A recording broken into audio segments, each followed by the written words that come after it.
Queridos amigos, sejam bem-vindos ao canal Videira Espírita.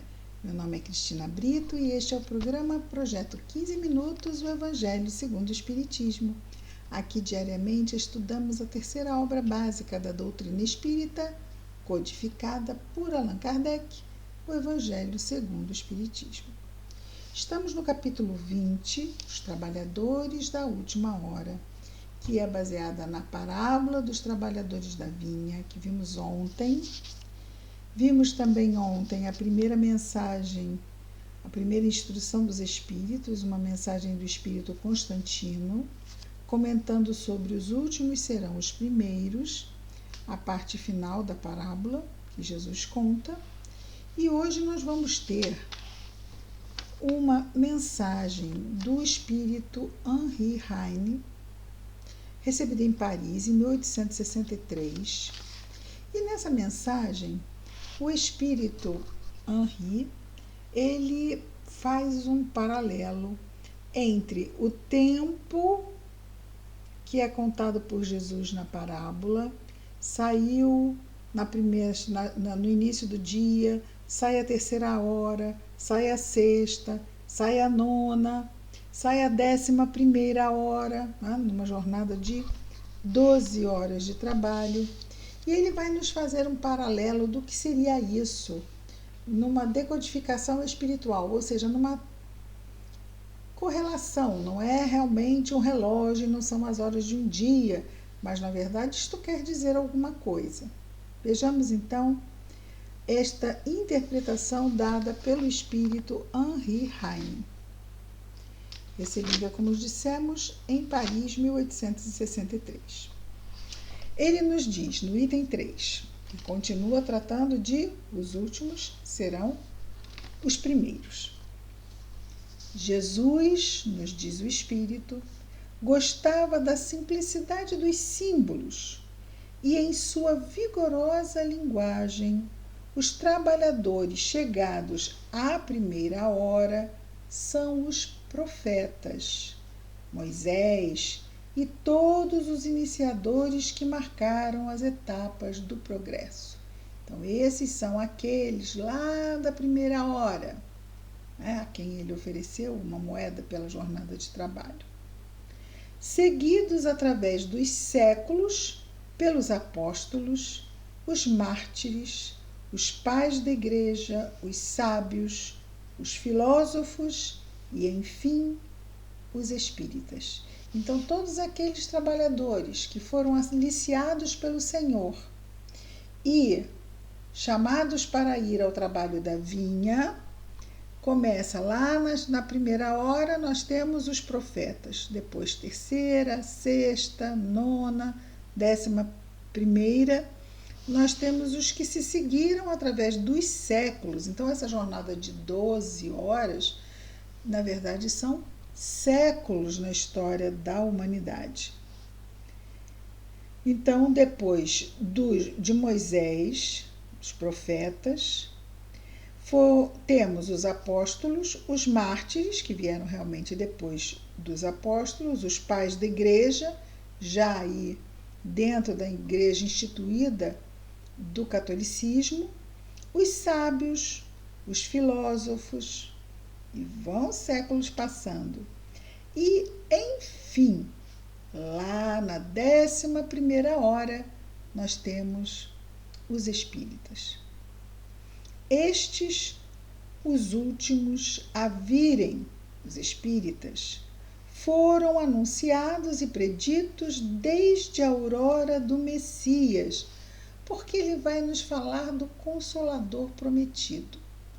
Se guardares os meus mandamentos, eu falarei com o Pai, e ele vos enviará um outro Consolador, para vos dizer o que eu não pude dizer e para vos lembrar do que eu disse. Então, enfim, os espíritas, estes, os últimos a virem, foram anunciados e preditos desde a aurora do Mestre e receberão a mesma recompensa. Que digo eu, diz o Espírito? Mas alta recompensa. Então, eles não vão apenas receber a recompensa, eles vão receber mais alta recompensa. Últimos a chegar, os espíritas aproveitam dos trabalhos intelectuais de seus predecessores, porque o homem deve herdar do homem, e seus trabalhos e seus resultados são coletivos. Deus abençoa a solidariedade. Essa solidariedade, através dos séculos, das conquistas feitas, dos progressos, não o progresso de um ou de um pequeno grupo, mas o progresso de toda a humanidade. Muitos dentre eles, Deus abençoa a solidariedade. Muitos dentre eles, aliás, revivem hoje ou reviverão amanhã para arrematar a obra que começaram outrora. Olha que interessante. Essas personagens, diferentemente da parábola, não são diferentes. Somos os mesmos. Estamos retornando, muitos de nós, para concluirmos trabalhos já começados. Então, às vezes herdamos o trabalho de outro, às vezes voltamos através da reencarnação para dar prosseguimento aos nossos trabalhos começados outrora. E ele continua, olha, vamos repassar aqui. Muitos dentre eles, aliás, revivem hoje ou reviverão amanhã. Reencarnação, está nos falando aqui. Para arrematar a obra que começaram outrora. Mais de um patriarca, mais de um profeta, mais de um discípulo do Cristo, mais de um propagador da fé cristã se encontram entre eles, entre os espíritas. Não vamos esquecer do nosso próprio Allan Kardec, um missionário, sem sombra de dúvida, e que foi muito bem na sua missão, graças a Deus. Mais de um propagador da fé cristã se encontram entre eles, porém, mais esclarecidos, mais avançados. Claro, séculos se passam e nós vamos amadurecendo. Trabalhando não mais na base, mas no coroamento do edifício. Seu salário será, pois, proporcional ao mérito do trabalho. Então, no passado, vieram na base, vieram fazendo parte e contribuindo de uma forma em grupo, muitas vezes. Mas, coroando um trabalho, nós temos, exemplificando de novo com o nosso codificador. Quem ombreou com Kardec no plano físico para codificar a doutrina espírita? Ninguém. Esse foi o trabalho do professor Hippolyte Léon Denisard Rivaio, Allan Kardec. Esse missionário que, no passado, teve outros trabalhos não tão destacados dentro do progresso da humanidade. Então, vejamos que ele tanto amadureceu que recebeu esta missão coroando uma chegada de uma nova revelação das leis de Deus, que é a doutrina espírita. Porém, mais esclarecidos, mais avançados, retornam para dar continuidade, trabalhando não mais na base, mas no coroamento do edifício. Seu salário será, pois, proporcional ao mérito do trabalho. Mas é interessante, não é? Porque, embora nós vemos na parábola um interesse muito grande com o valor que será recebido ao final deste dia de trabalho, essas grandes almas não se importam com isto. se importam em realizar a tarefa. O que virá como recompensa não é o que lhes ocupa a mente e o coração.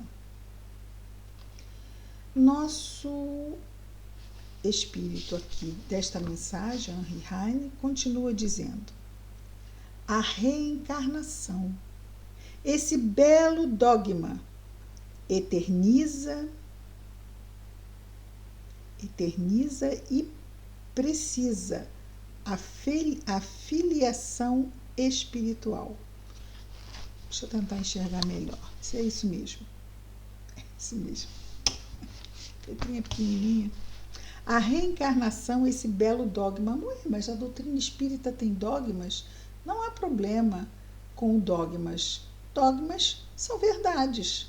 É um dogma que 2 mais 2 são 4. É uma verdade. Essa é uma verdade que nós entendemos por que é. Nós entendemos o dogma da reencarnação, o seu sentido. Mas existem dogmas que são dogmas inquestionáveis. Se a minha razão o questiona, porque eu não entendo, e aí com questionamento eu me aprofundo, estudo, sou esclarecido, entendo e fortaleço-me na fé, que compreende, passa a saber, existe aquele dogma que está alicerçado simplesmente é porque é, e você não tem que entender. Esse dogma é aquele mistério, é um dogma inquestionável e que muitas vezes está dissociado da fé raciocinada. Esse é o dogma que não vamos encontrar na doutrina espírita. Então ele vai te dizer, a reencarnação, esse belo dogma, eterniza e precisa a filiação espiritual. Nós continuamos fazendo parte de uma grande família. Nós temos laços com a família de sangue, mas nós temos os nossos laços espirituais que vão cada vez, a cada século, se alargando mais, porque vamos entrando e desenvolvendo afetos com mais e mais e mais espíritos, corações, pessoas. E vamos cada vez mais entendendo a nossa filiação espiritual. Nós, filhos de Deus. Quem somos nós, os filhos, esses espíritos racionais da criação? Quem é Deus, este Pai Criador? Então vamos entendendo melhor isto, e ele usa o termo eterniza e precisa, torna cada vez mais preciso, mais entendido, assimilado a questão da nossa filiação espiritual. E ele continua, o espírito chamado a prestar contas de seu mandato terrestre compreende a continuidade da tarefa interrompida, mas sempre retomada. Toda tarefa que deixamos pendente, ao reencarnarmos, temos como retomá-la e dar continuidade a ela. Foi interrompida, foi inconcluída. Se não foi concluída, precisa ser, não é? Vê, sente que apanhou.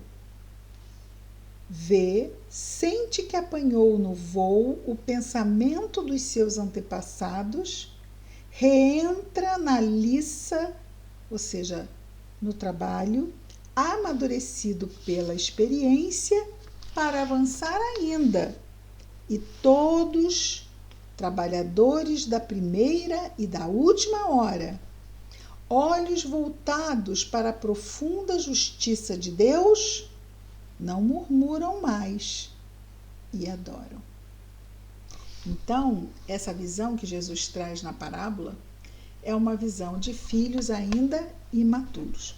Mas cada vez que retornamos e retornamos e retornamos, vamos amadurecendo, e a nossa interação uns com os outros e também da continuidade dos trabalhos que são retomados para que seja dado segmento e seu desenvolvimento vão sendo cada vez mais harmonizados, afinizados, porque vamos entendendo melhor a profunda vontade de Deus, a profunda justiça de Deus, e diante disso, desse amadurecimento, nós não reclamamos mais, não ficamos mais de olho no que vamos ganhar com isto, e sim ficamos de olho como podemos melhor executar a tarefa que o Pai nos ofereceu, nos delegou.